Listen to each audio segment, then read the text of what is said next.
ഇവിടുന്ന് പ്ലസൻ്റ് ആയ ഒരു വെതറിൽ നോക്കിയിരിക്കുമ്പോൾ മാത്രമാണ് കടലൊരു റൊമാൻറ്റിക് എക്സ്പീരിയൻസ് ആയിട്ടുള്ളത്. When you are in it, കടലൊട്ടും റൊമാൻറ്റിക് ആയ ഒരു കാര്യമല്ല.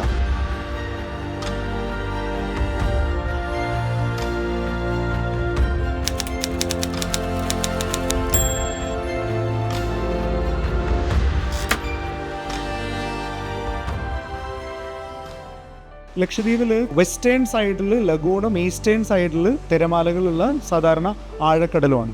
അപ്പോൾ ഈസ്റ്റേൺ സൈഡിലാണ് ജെട്ടി ഉണ്ടാക്കിയിട്ടുള്ളത്. ജെട്ടിയോട് അടുത്ത് കപ്പൽ വന്ന് ബേർത്ത് ചെയ്യുന്ന രീതിയാണ് അധിക ഐലൻഡുകളിലുള്ളത്.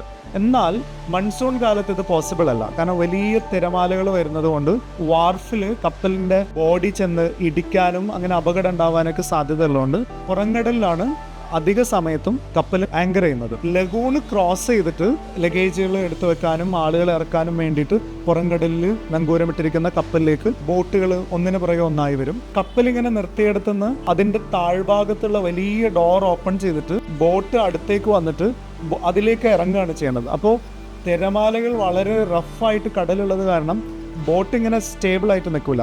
ബോട്ട് ഒരു തിരമാലയിൽ ഇങ്ങനെ പൊങ്ങിയിട്ട് ഇങ്ങനെ അങ്ങോട്ട് പോവും, പിന്നെ താഴോട്ട് പോവും, ഇങ്ങനെ അകലേക്ക് പോവും, അടുത്തേക്ക് പോവും. അപ്പോൾ ഇതിൻ്റെ ഇടയിൽ വേണം ഇങ്ങനെ കയറിൻ്റെ കോവണിയൊക്കെ പിടിച്ചിട്ട് കഷ്ടപ്പെട്ട് ഇറങ്ങാൻ. അപ്പോൾ അങ്ങനെ ഇറങ്ങുന്നതിൻ്റെ ഇടയിൽ വീണുപോയ കഥകളൊക്കെ ഉണ്ട്. ഇറങ്ങുക കയറുക എന്ന് പറയുന്ന പ്രവൃത്തി വളരെ സാഹസികമായൊരു പ്രവൃത്തിയാണ്. പക്ഷെ അവർ വളരെ ശ്രദ്ധാപൂർവം നമ്മളെ കപ്പലിലെ ജോലിക്കാരും പിന്നെ കയറ്റാനും ഇറക്കാനും വേണ്ടി വോളണ്ടിയർ ചെയ്യുന്ന, ഇത് ഓരോ കപ്പൽ വരുമ്പോഴും ആ വോളണ്ടിയറിങ് ലക്ഷദ്വീപിൽ വളരെ സാധാരണമായിട്ടുള്ള ഒരു കാര്യമാണ്. ജനിച്ച കാലം തൊട്ടേ ഇത് ചെയ്യുന്ന കാര്യം ആയതുകൊണ്ട് അവരതിൽ വളരെ എക്സ്പേർട്സ് ആണ്. അവരത് വളരെ കോൺഫിഡൻ്റ് ആയിട്ടും വളരെ ധീരതയോടുകൂടിയും ചെയ്യും. പക്ഷേ നമ്മളുടെ നെഞ്ച് പിടയ്ക്കുകയും എന്താണ് സംഭവിക്കാൻ പോകുന്നത് എന്നുള്ള ഒരു ആൻസൈറ്റി, ഒരു പരിഭ്രാന്തിയിലൊക്കെ അകപ്പെട്ടു പോവുകയും പ്രത്യേകിച്ചും കരയിൽ നിന്നുള്ള സഹപ്രവർത്തകരൊക്കെ കൂടെ ഉണ്ടാവുന്ന സമയത്ത് അവരുടെ ഉള്ളിലും ഈ പരിഭ്രാന്തിയൊക്കെ വരുന്നത് കാണാറുണ്ട്. ഇവിടുന്ന് പ്ലസൻ്റ് ആയ ഒരു വെതറിൽ നോക്കിയിരിക്കുമ്പോൾ മാത്രമാണ് കടലൊരു റൊമാൻറ്റിക് എക്സ്പീരിയൻസ് ആയിട്ടുള്ളത്. When you are in it, കടലൊട്ടും റൊമാൻറ്റിക് ആയ ഒരു കാര്യമല്ല. ലക്ഷദ്വീപിലെ കടമത്ത് ഐലൻഡിലെ ഒരു ലഗൂണിൽ ഞങ്ങളൊരു പതിയെ ഇരുട്ടൊക്കെ വന്ന് തുടങ്ങുന്ന ഒരു സായാഹ്നത്തിലാണ്. കരയിൽ നിന്നുള്ള ഒരു കൊളീഗിൻ്റെ കൂടെ സ്കിഫ് ബോട്ട് ഉണ്ട്, ചെറിയ ബോട്ട്. 2 പേർക്ക് മാത്രമേ ഇരിക്കാൻ പറ്റുള്ളൂ. അതിൽ ഞങ്ങളിങ്ങനെ തുഴഞ്ഞ്, ഞങ്ങൾക്ക് തുഴയാനൊന്നും അറിയില്ല, എന്നാലും പറ്റുന്ന പോലെയൊക്കെ തുഴഞ്ഞ്.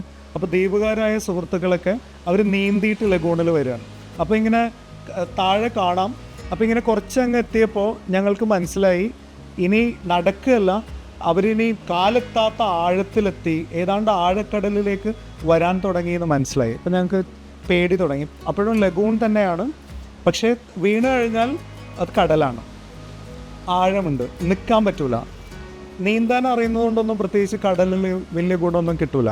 നമുക്ക് വേണേൽ കുറച്ച് നേരമൊക്കെ സസ്റ്റെയിൻ ചെയ്യാന്നേ ഉള്ളൂ, നീന്തി എങ്ങും എത്താൻ പറ്റുള്ളൂ. കൂട്ടുകാർ, ദ്വീപുകാരായ ആളുകൾ പറഞ്ഞു, അഥവാ വലിയ തിരയെങ്ങാനും വന്നിട്ട് മറിഞ്ഞു പോയാൽ പാനിക്കാവരുത്, സാവധാനം വെള്ളം കുടിച്ച് മരിച്ചാൽ മതി എന്ന്. പാനിക്കായിട്ട് കാര്യമൊന്നുമില്ല, എന്തായാലും മരിക്കും, പാനിക്കാവണ്ട, സാവധാനം വെള്ളം കുടിച്ച് മരിച്ചാൽ മതി എന്ന്. അപ്പോൾ കരയിൽ നിന്ന് വന്ന ഞങ്ങളുടെ കടലിനോടുള്ള കൗതുകത്തിനെ അവർ ട്രോൾ ചെയ്തായിരുന്നു. സമയത്തിൻ്റെ ആധിക്യം, സ്ഥലത്തിൻ്റെ പരിമിതി, ഇത് നമുക്ക് അവിടെ ശരിക്കും ഫീൽ ചെയ്യും. അപ്പോൾ അവിടെ സംഭവിക്കുക എന്താണെന്ന് വെച്ച് കഴിഞ്ഞാൽ നമ്മൾ മനുഷ്യരെ കൂടുതൽ കേൾക്കാനും ശ്രദ്ധിക്കാനും ഒക്കെ തുടങ്ങും.